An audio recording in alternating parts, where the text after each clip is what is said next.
자, 오늘 어린이 주일 맞이하여 오늘도 하나님께서 주신 말씀은 우리 자녀를 두고 가지 맙시다. 우리 자녀를 두고 가지 맙시다 라는 제목으로 하나님 말씀을 증거토록 하겠습니다. 우리 서로에게 인사합시다. 우리 자녀를 두고 가지 맙시다. 두 번 시작.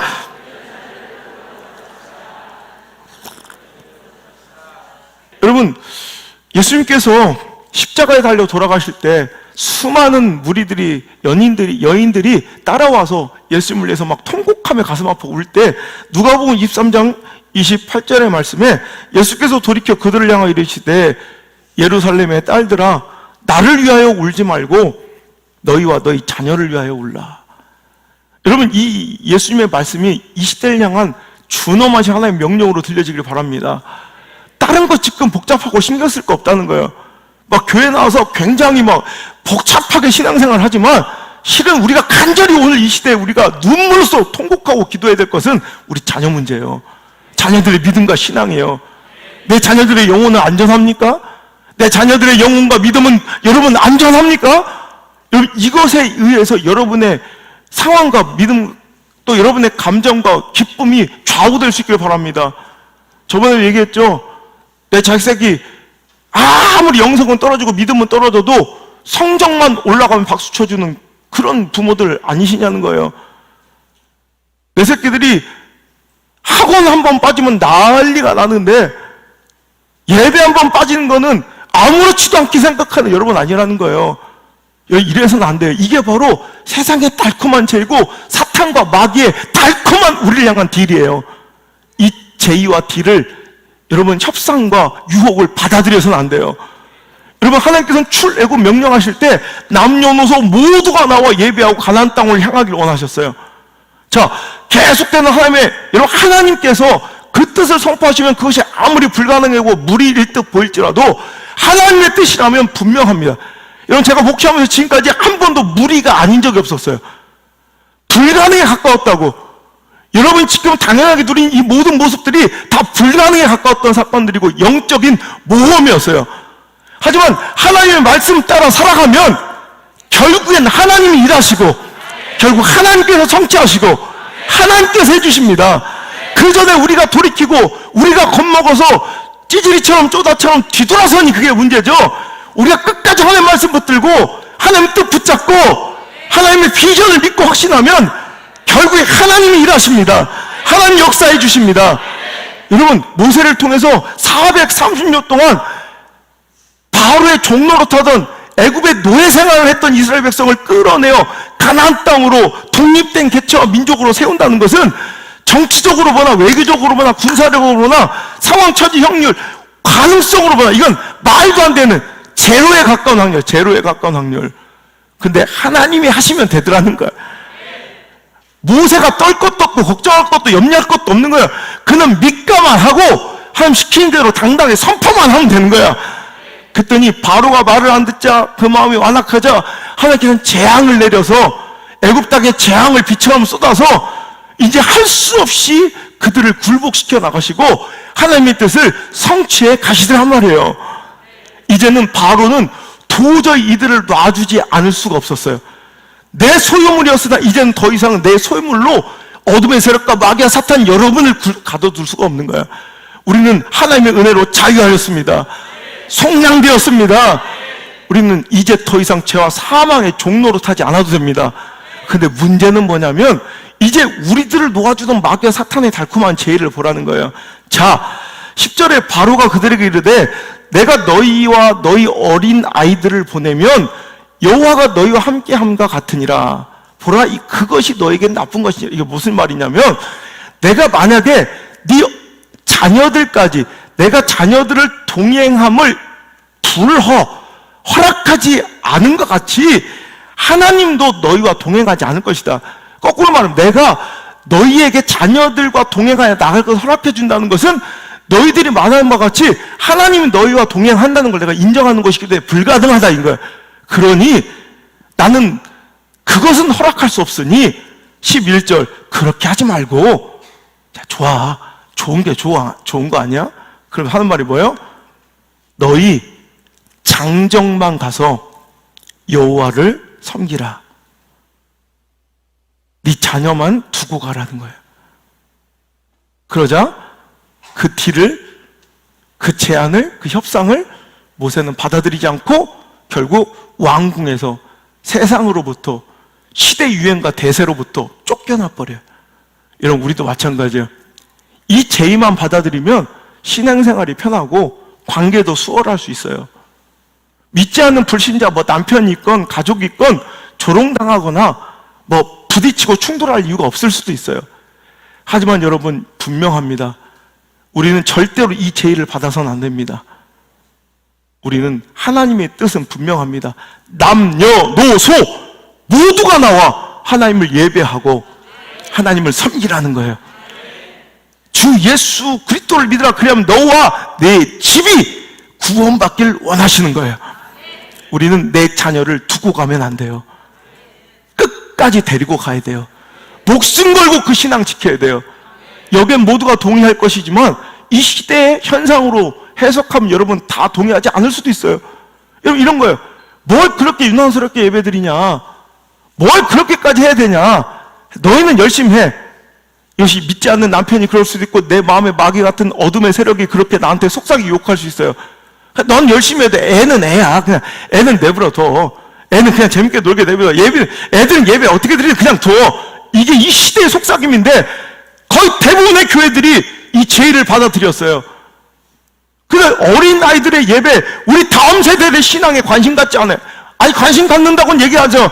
근데 격리하고 분리해놓고, 여러분, 성경 속에서 어느 구절에도 하나님은 내 자녀들을 구별해서, 분리해서, 차별해서 신앙생활하거나 예배드리게 하신 적이 한 번도 없어요. 항상 보면 어린 아이들도 함께 와서 예배드리고 믿음생활 하는 거예요. 그것이 어떤 성장이나 더 큰 조직을 운영하는 데는 비효율적일 수도 있어요. 제가 목회하니까 잘 알잖아요. 이게 얼마나 힘든 일인지.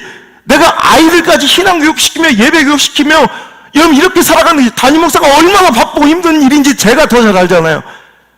그래서 더 어떤 성장이나 어떤 조직적으로 더 넓어짐과 커짐이 불가능하다면 저는 과감하게 그것을 포기해야 된다고 생각해요. 우리 자녀들을 두고 가면 안 돼요. 함께 가야 돼요. 똑같이 예배 드려야 돼요. 똑같이 신앙생활을 해야 돼요. 똑같이 기도해야 돼요. 똑같이 예배의 감격에 빠져야 돼요. 애들은 놀이방같이 풀어놓고 그냥 갖가지 프로그램도 놀리고 돌리는 것이 아니라, 그러니 예배 시간에 적응하지 못하는 거예요. 맨날 우리 자녀들은 분리시키고 차별하고 따로 구분해 놓아서 재밌는 프로 열심히 한다고는 하지만 여러분, 그건 예배가 아니거든요. 절대로 신앙생활은 프로그램이 아니에요. 신앙생활의 본질은 예배예요. 예배를 드리지 않는 거예요. 여러분, 불과 몇십 년 전만 봐도 우리 신앙의 주체, 가장 헌신의 주체 세력들이, 중심 세력이 중고등학생들이었어요. 그런 아이들이 예배 시간에 가장 뜨겁고 부흥집회 때 가장 많이 회심했고 가장 많이 여러분 주의종으로 여러분 서원하고 선교사로 서원해서 그 놀라운 역사의 열매들이 지금 다 우리가 여러분 보고 따먹는 바예요. 한국교회 부흥을 이끌었다고. 근데 지금 이제 배제되고 있어요. 그 놀라운 하나님의 역사의 중심에 그들이 없어요. 이제는 어느 순간 전락해버린 저들의 모습은 문화상품권으로 꼬셔서 겨우 앉혀놓는 수준에 그쳐버리고 있다고. 한국교회 문제, 우리 조국교회 문제는 저는 그래요. 온양순복음교에 갇혀있는 목사이기 전에 저는 선지자의 사명을 갖고 있다고 생각해요. 시대를 향해 하나님 외치라 하시면 시대를 향해 하나님 원하시는 말씀을 외쳐야 된다고 생각해요. 그것이 인기가 떨어지든 사역이 줄든 상관없어요. 저는. 여러분, 이제 신학교 다니면서 물론 교육전도사들한테 자녀들 맡겨놓고 자녀들 이름도 모르는, 교회도 별로 크지도 않는데도 그냥 다, 과연 그것이 건강한 신앙이냐는 거예요. 여러분, 이제 우리 담임 목사부터, 우리 성도들부터, 우리 부모들부터 더욱더 우리 자녀들의 영적 세계와 믿음에 관심 가지시고 더 거룩한 욕심 내어서, 여러분 보세요. 우리 교회는 되는데 왜 다른 데서 온 애들 안 되냐는 거예요. 왜 우리 애들은 새벽 기도 나와서도 1시간씩 설교를 듣고 1년에 성경을 몇 독씩 하는데 왜 다른 애들은 안 돼? 똑같은 아이들이에요. 무엇의 차이냐? 가치관의 차이고 열정의 차이예요. 우리가 그 가치관을 가르쳐 줬느냐, 보여줬느냐, 열정을 품고 그 아이들을 섬겼느냐, 품었느냐, 이 차이예요. 다 될 수 있습니다. 왜 유대인들은 되는데 왜 우리나라는 안 되냐는 거예요. 유대인들은 이거보다 더 혹독할 정도로 여러분 확실한 신앙교육과 훈련과 예배를 드린데도 왜 그 아이들은 되는데 왜 우리 아이들은 안 되냐는 거예요. 여러분 어린아이 취급하지 맙시다. 우리 아이들을 아이 취급하지 않길 바랍니다. 성경 속에 여러분 8살짜리 여러분 수많은 여러분 10대들이 얼마나 큰 다윗도 그렇고요. 얼마나 큰 하나님의 역사의 주인공이 되었습니까? 어린아이들을 어린아이 취급하지 마세요. 애를 애 취급하지 마시고 다 똑같은 신앙의 개체로서 존중하시고 함께 예배드릴 수 있기를 간절히 축복합니다. 자녀들에게 불미스러운 모습과 잘못된 신앙의 이런 본을 보여 오히려 내 자녀들의 영성과 신앙을 떨어뜨리는 그런 부모의 모습이 아니라 오늘도 내 자녀를 위해서 눈물로 기도하고 통곡하며 아름다운 본을 보일 수 있는 저 여러분 되시기를 주 여러분 축복합니다. 많은 교회들 제가 집회를 가보면 특히 오래된 교회일수록 더 미래가 소망이 있고 희망이 있어야 되는데 예배자들의 불균형이 심각해요. 큰 교회임에도 불구하고 노년에 장년 성도들은 많은데 그 중간이 없는 거예요. 자녀들 세대가 실종되고 멸종된 거예요. 가만히 보면 때로는요 자기들 신앙놀이에 빠져서 자기들 종교놀이에 빠져서 비본질적인 싸움들 가지고 우악스럽게 다퉈가느냐 진짜 지켜야 될 소중한 것들을 다 잃어버리고 내 자녀의 믿음과 영혼을 잃어버렸는데도 아니 잃어버린 줄도 몰라요. 참혹한 시대예요. 우리 교회 나와서 종교놀이 하지 않길 바랍니다.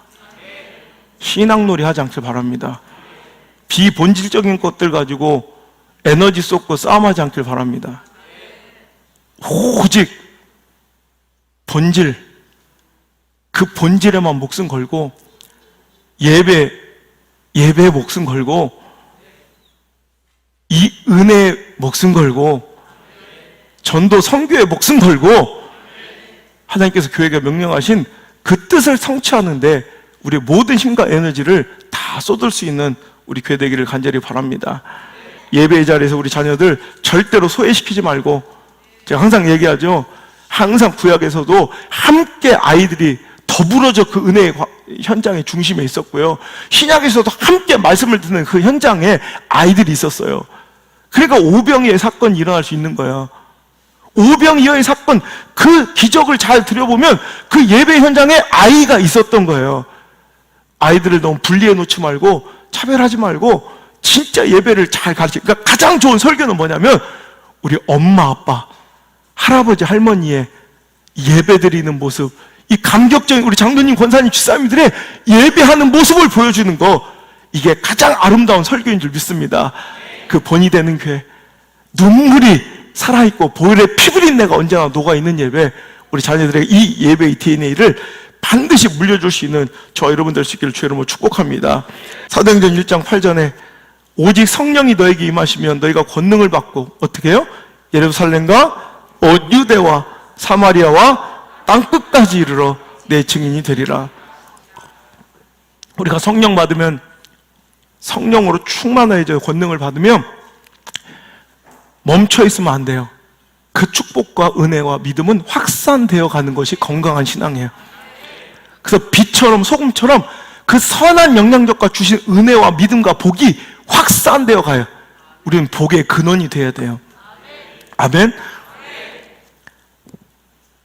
예루살렘에서 온 유대에서 사마리아에서 더 나아가 땅끝까지 이르러야 된다면 우리의 땅끝이 어디겠는가라는 거예요. 물론 저 열국의 열방의 외국의 선교지도 그렇겠지만 오늘 우리가 한번 우리 위클리 포터에 나온 우리 하모닉 교회 증거 외에 또 껍바폰 교회 화장실이 없다고 그래서 이번 화장실도 이번 지어줬는데, 여러분 보세요. 그런 것도 아름다운 땅끝의 선교지만,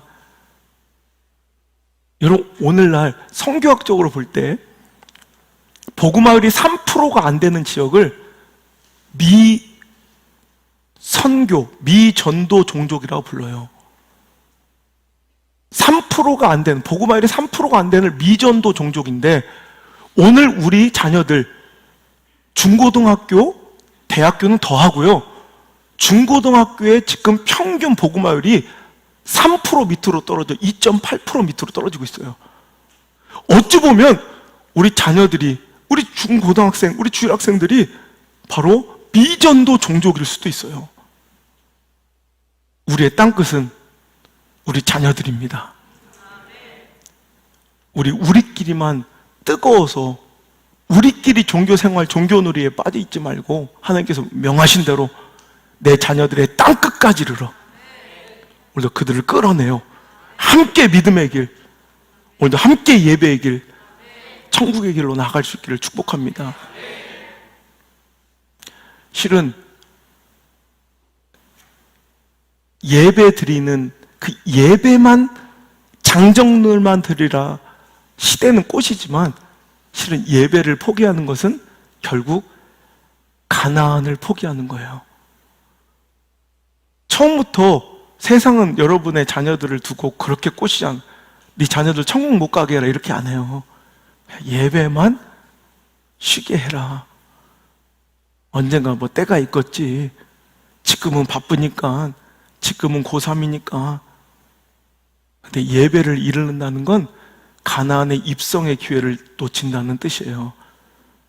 여러분 예배를 포기하지 않기를 바랍니다. 제가 유대인들 이야기하죠. 유대인들은 무려 4,300년이 넘는 역사 동안 정착한 적 없이 이 민족, 이 나라 여기저기를 나그네처럼 유랑하며 떠돌으며 핍박받았던 민족인데, 이런 핍박과 서러운 역사 속에서도 그들은 신기하게도 다른 나라와 민족에 동화되지 않았고, 유대인으로서의 그 민족의 사상과 동질성을 지금까지도 잘 지켜낸, 어쩌면 많은 그 역사 동안 4,300년 동안 일어났던 거대 제국들과 엄청난 문명들이 다 흥황과 쇠락을 다 경험하며 역사 속에 사라지는 그 순간에도, 여러분 이게 역사의 법칙이거든요. 모든 문명과 모든 제국은 다 그러니까 처음 이 탄생부터 흥황부터 쇠락의 길로 역사 속에 없어지는 종결의 때가 있다는 것이 역사의 진리인데, 유일하게 그 역사의 법칙과 질서를 어긴 4,300년 동안 이들은 민족의 이 사상과 신앙의 가치를 잃어버리지 않은 채 지금까지 그것을 지켜내며 그 역사의 법칙을 깨버린 유일무이한 신비한 종족이 바로 유대인들이에요. 그렇게 강력한 지위를 누리며 항상 어디 있든지 간에 창조적 리더의 역할을 하며 시대를 이끌어왔어요. 지금도 그렇고요. 그 비결은 말 안 해도 알죠? 바로 신앙입니다. 하나님 중 신본주의 신앙으로 태어날 때부터, 아기 때부터 가르치는 거야.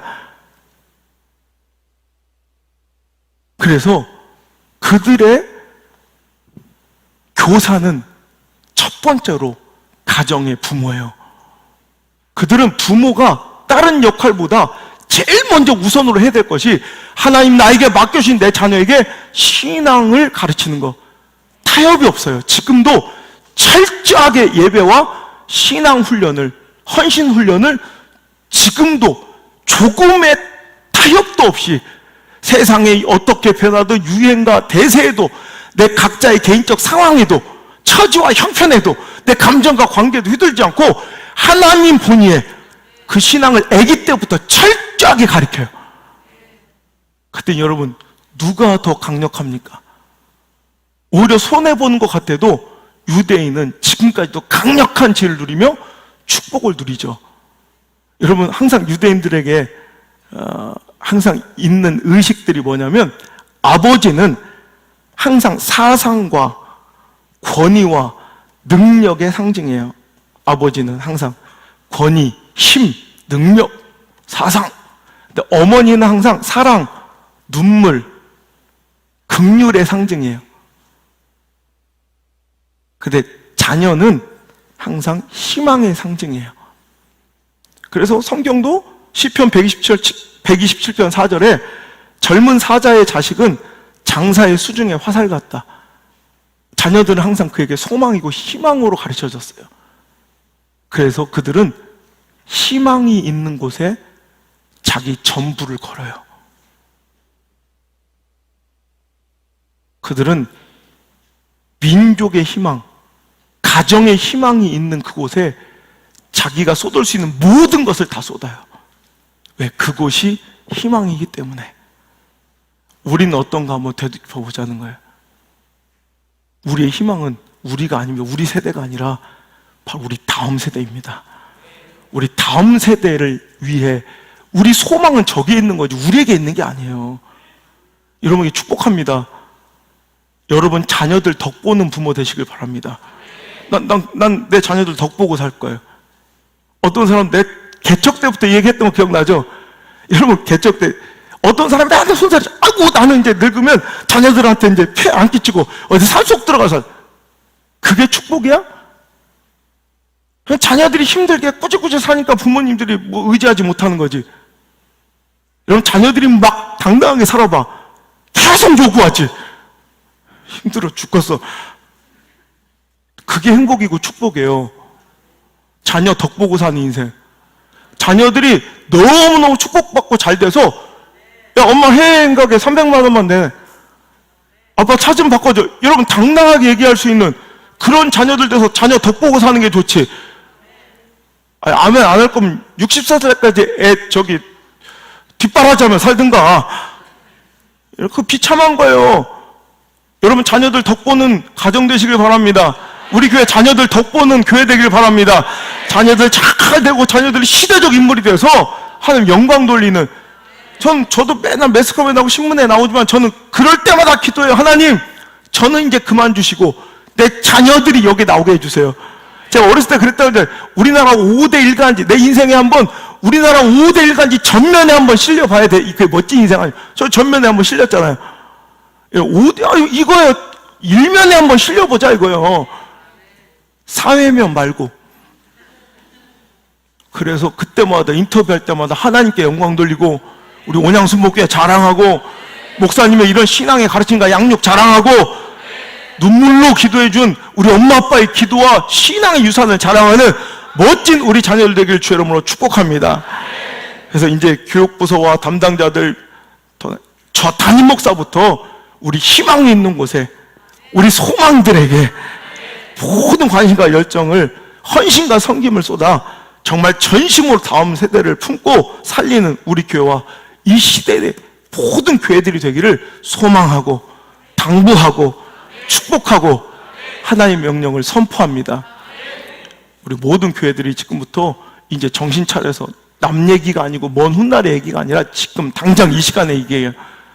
이제 모든 자녀들 예배 교육 시키고 우리 애들을 그냥 기타 등등 취급하지 말고 전심으로 우리 소망이라 품고 유대인들처럼 우리 소망과 희망이 있는 곳에 에너지를 쏟고 우리 이 정도도 충분해요 실은. 하지만 자녀들 위해서 더 좋은 환경과 여러분 더 좋은 예배를 물려줄 수 있는 그 DNA를 물려줄 수 있는 우리 온양순복음교회와 이 말씀을 듣고 있는 모든 성도들과 우리 한국교회가 되기를 주의 명령으로 선포합니다.